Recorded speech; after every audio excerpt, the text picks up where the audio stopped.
Depuis le 26 décembre, George Clooney, sa femme Amal Alamudin et leurs 2 enfants sont citoyens français. Leur naturalisation a été actée par décret en date du 26 décembre, publié au journal officiel le 27.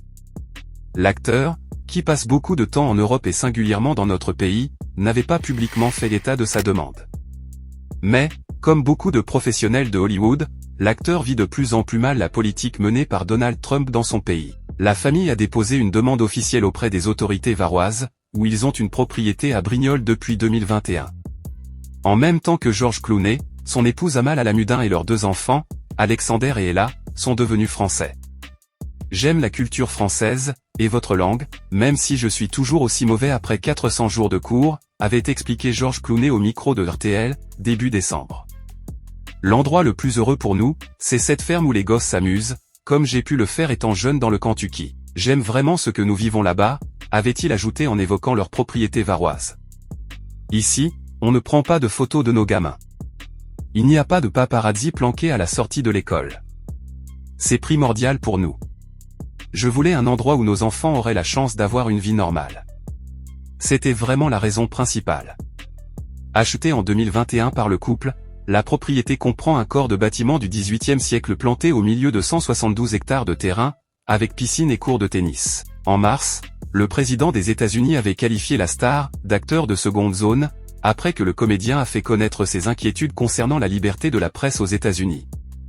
La pièce Good Night and Good Luck, à Broadway, lui donnait matière à réflexion.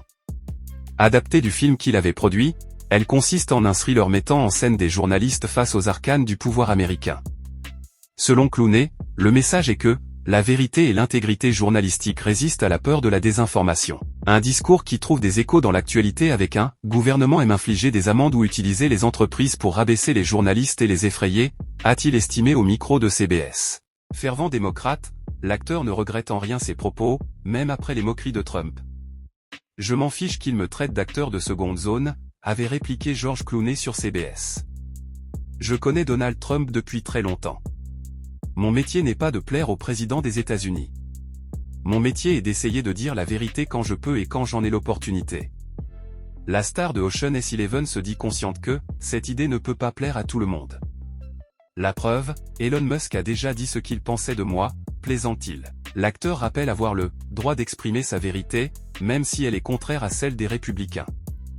La semaine dernière, une autre figure d'Hollywood a fait état de son souhait de devenir français, Jim Jarmusch. Le réalisateur précisait qu'il avait engagé des démarches à la recherche un endroit lui permettant de s'évader des États-Unis.